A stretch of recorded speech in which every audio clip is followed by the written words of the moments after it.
hindi natin talagang para lang may parating natin yung mga hinaing natin kung ano ang tama, yung mga decision ng Supreme Court at saka sa Congress. Isang adala lang po ang pagtungo namin dito, pagpunta namin dito sa Supreme Court. Una po, para ipanawagan yung habeas corpus ng mahal nating presidente, si Tatay Digong, na kung saan bukas na po April 22 sa isang araw ay hearing sa ICC. Dapat po yung Supreme Court maglabas sila ng desisyon nila. Pangalawa po, yung pangalawang Pangulo natin. Alam naman natin na aping-api na siya. Alam na mga kapulisan, mga kasundalahan, na masyadong inaapi yung Vice President natin. Kami po sa Muslim Alliance, 10 na kami mga kasamahan. Yung mga leader namin, hindi po kami papayag na lapastanganan ang karapatan ng mahal nating Vice President na si Sara Duterte Carpio. Alam naman natin na talagang yung pinaglalaban nila ay para lang sa kabutihan ng bayan natin. Yung pinaglalaban ng Duterte, walang iba kung hindi makikinabang ang bayan nating mahal na Pilipinas.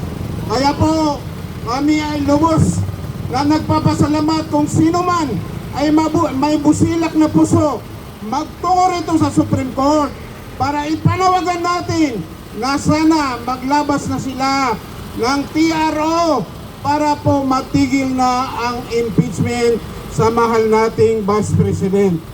Muli po, maraming salamat sa inyong lahat ng grupo ng mga kamusliman, yung One Bansa, Muslim Alliance, yung ibang grupo ng mga Muslim at yung mga ibang grupo din na suportado po kay Duterte. Tulad ng Duterte Riders, kanina ko pang nakikita na nabibilag sila sa araw. Talagang hindi sila nagatubili para lang maigawagway.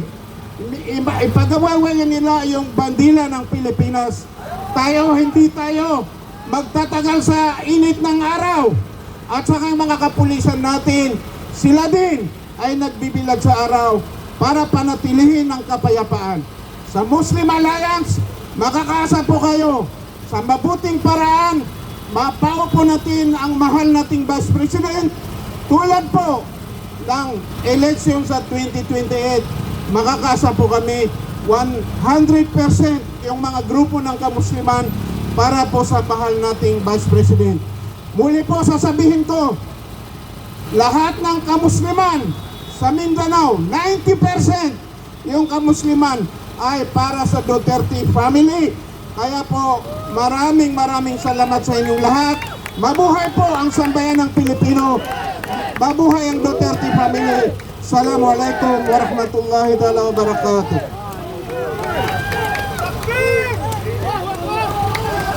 Salamat kasama. Manawagan sa Korte Suprema na wala akong dalang papel. Sana sa panawagang ito, nasama yung taga-Isiminay, nandito ba? Nandito pa nga taga-Isiminay? Jimmy 7, nandyan pa? Nawala na. Ito kasi nangyari sa atin ngayon. Dito na lang sa mga vlogger, hindi dito. Sobra-sobra na ang kahayupan ng ginawa nitong gobyerno sibil natin. Pero ito lang, pahapyaw lang ito. Kasi sasabog ito sa Miwan. Ito talaga yung pinakamalaki. Marami rin salamat sa mga kapatid nating Muslim na nandito. Kasi higit sa inyong kalaman, ako ay alam ninyo Kristiyano, di ba? Pero ako, haptausog ako. Ako ay taga-Cotabato rin. Ako ay tubo rin na Palkan Pulumulok sa Cotabato. Ngayon, umpisahan natin yung habeas corpus. Ang tagal na natin paulit-ulit dito, hindi pa rin tayo naririnig ng Korte Suprema. Parang awan nyo na ilabas na ninyo yung habeas corpus.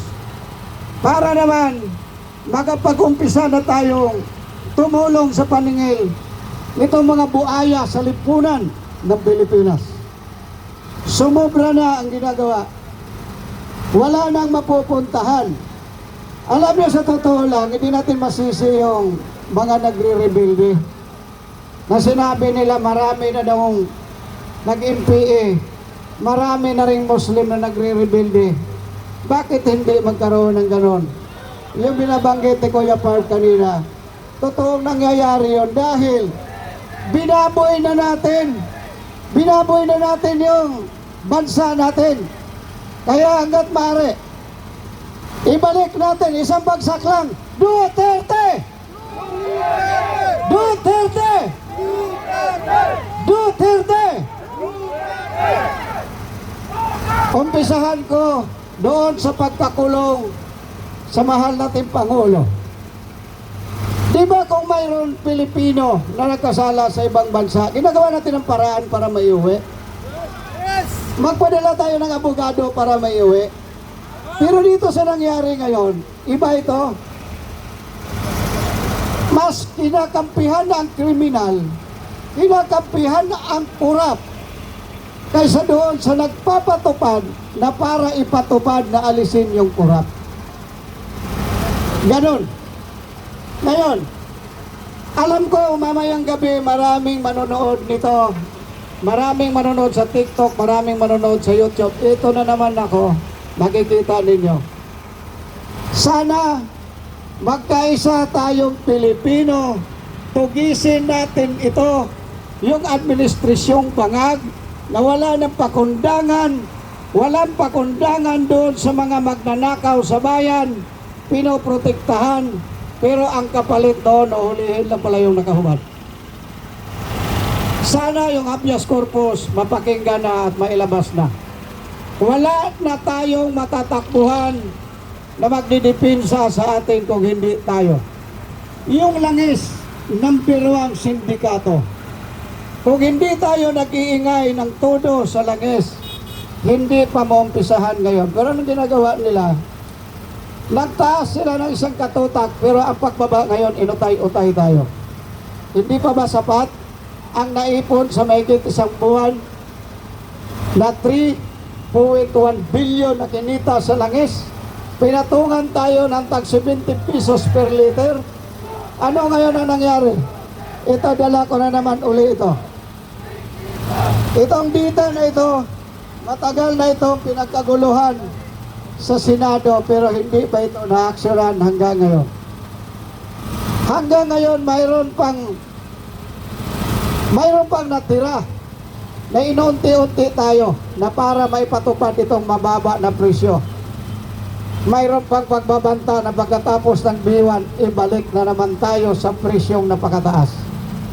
Dahil alam nila, ang grupo na manggagawa sa B1, hindi mo mapipigilan, buong Pilipinas maglalabasan na yan. Hindi na kakayanin. Mayroon tayong pinapanawagan, ibaba natin ang presyo ng pagkain, ibaba natin ang presyo ng bilihin. Pero paano natin ibaba na pagkataas ng gasolina at diesel natin? Hindi naman yan tatakbo kung hindi bibili tayo ng gasolina at saka diesel. Gaano ba kakurap tong gobyernong to? Hindi ko nga alam ang presidente natin kung taga-social media na ngayon. Kasi yung presidente natin na panood ko kagabi, siya naglalabas ng balita na magbababa daw bukas ng 24 ang 90 centavos na ibababa. Hindi na nahiya sa sarili niya. Hindi na nahiya. At para naman doon sa nanay na si Madam Imelda Marcos, nandito pa yung isang tagapagkan Pulumulok, may natira pa, hindi pa nyo nauubos. Baka naman, pwede ka na magsalita, sabihin mo sa anak mo. Para matigil itong pinagkaguluhan ngayon sa buong Pilipinas. Matigil ito sindikato. Napakadaming sindikato, ang daming nabibiktima. Mula doon sa Kabisayaan hanggang dito sa bansa natin, dito sa Maynila, ang daming nabibiktima. Kasi ang daming nagpakilala na si Wonderboy siya raw ang signatory, pero hindi naman pala yung totoo. Higit na may kaalaman yan, niluloko nyo lang ang taong bayan. Kayo, pamilya Marcos, mga iho di puta kayo. Alam niyo yung totoo, bakit hindi nyo sabihin yung totoo para matigil na ito? Huwag ninyo pangarapin yung pirang hindi sa inyo, mga animal kayo. Lalo ka na, Miss Imelda Marcos. Ang dami mo sekreto. Ilabas mo na yung totoo. Dahil baka mamaya mahuli na yung oras mo. Dahil hindi ka titigilan sa sambayan ng Pilipino. Dahil marami nang alam itong mga sambayan ng Pilipino kung sino talaga ang totoo. Huwag na ninyong pilitin. Ang dami na ninyong niloloko. Kaya nga, naisip ko na siguro, oras na siguro magdidesisyon ng sambayan ng Pilipino. Hindi natin papayagan na tayo lulukuhin pa hanggang ngayon. Saan tatakbo? Ako isang transport alliance sa mga driver ang konduktor. Saan kami tatakbo? Na ultimo, itong chairman ng LTFRB natin, ito napaka-corrupt. Napaka-corrupt nito. Bakit? Pinuntahan ko na siya, kinausap ko na siya dito sa mga biktima sa Piltrangco. Mr. Vigor Mendoza, baka mamaya pagbalik nitong papel nito sa'yo, nasa ombudsman na. Nag-uusap na tayo nito.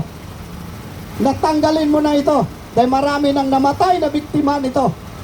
At ngayon, sinang-ayunan mo yung mga biktima at gusto mo pang pahirapan. Ang dami nang naghihirap, namamatay na, hindi pa nababayaran.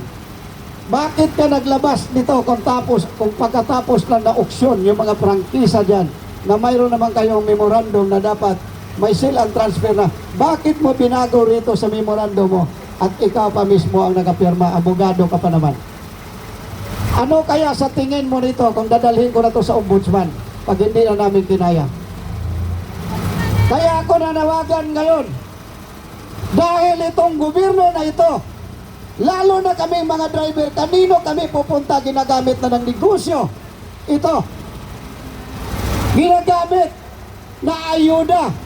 Pati itong Piltrangco matagal na nagsara na dapat ito maibayad na doon sa mga driver at konduktor.